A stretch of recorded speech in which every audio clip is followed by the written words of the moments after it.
2CT7. I'll do that. And he handed it to us, and we just went, boop, boop. I don't feel anything. World around you. We're square. There's messages in every game.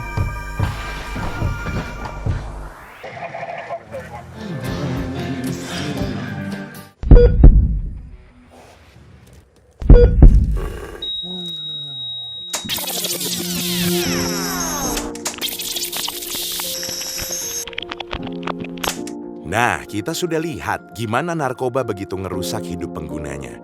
Mulai dari dampak fisik, psikologis, spiritual, sampai ke dampak sosiologis. Tapi gimana sih sebenarnya narkoba itu bisa masuk ke Indonesia? Dibuat dari hasil investigasi, ya. Baik mereka dari Iran, kemudian dari Myanmar, atau dari Thailand, ya, lewat laut, ya, atau langsung dari China, dari Hong Kong, lewat laut, atau dari Iran, itu masuk ke tempat kita, kemudian persebarannya ke seluruh Indonesia, jalurnya. Kalau kita lihat angka prevalensi ini, Sumatera Utara paling dominan, ya, yang ada. Kemudian nomor 2 itu ada di Sumatera Selatan. Nomor 3 DKI Jakarta. Untuk layanan rehabilitasi baru 10.5 di Indonesia, 10,5. Lalu, gimana sih caranya menangani kasus narkoba yang semakin hari semakin bertambah?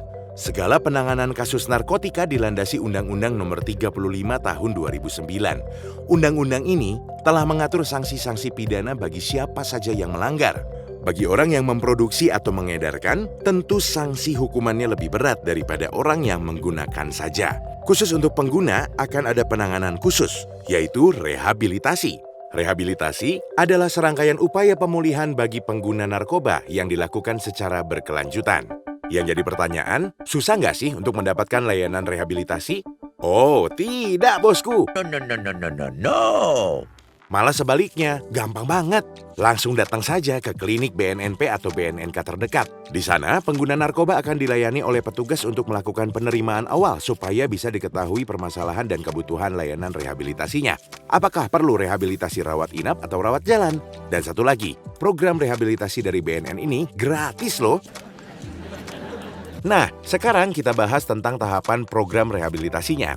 Pertama, pecandu narkoba akan mendapatkan rehabilitasi medis untuk menghilangkan efek penggunaan narkoba secara fisik. Kedua, mereka akan mendapatkan rehabilitasi sosial untuk menghilangkan efek penggunaan narkoba secara psikis dan sosial.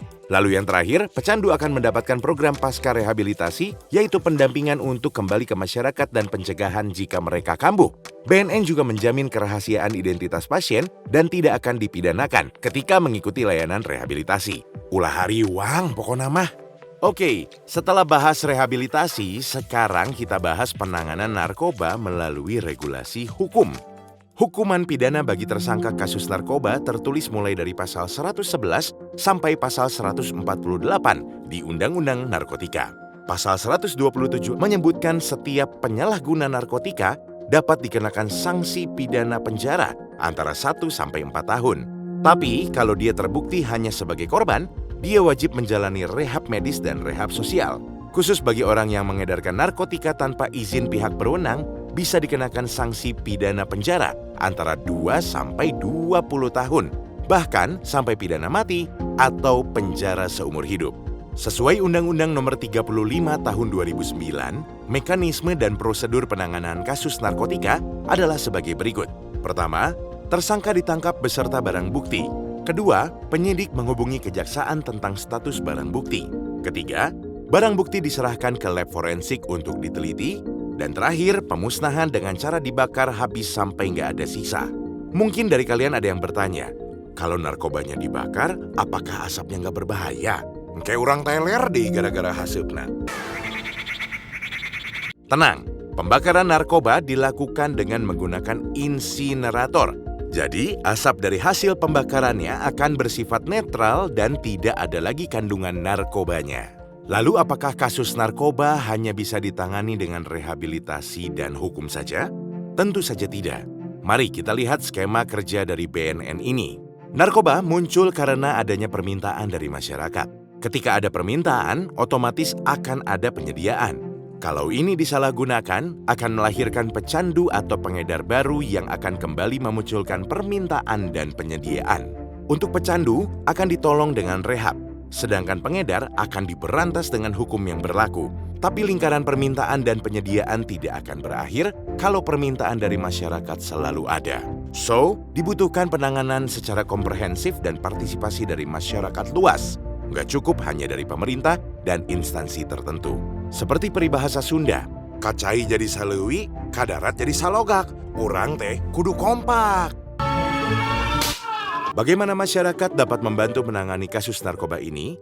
Menurut hasil penelitian UNODC, unit terkecil dari masyarakat yaitu keluarga dihitung sebagai tolok ukur keberhasilan. Selain itu juga, keluarga adalah lingkungan pertama di mana seorang anak dapat bertumbuh. Kalau anak itu tumbuh dalam keluarga yang sehat, resiko dia pakai narkoba menjadi kecil. Karena itu, pada tahun 2021 ini, BNN akan fokus mencegah pengedaran narkoba mulai dari ruang lingkup keluarga dan sekolah supaya dapat mengurangi permintaan dan penyediaan narkoba, serta mengurangi kerusakan diri terhadap narkoba. Hayu kita sama-sama edukasi dini mengenai narkoba. Salam sehat tanpa narkoba.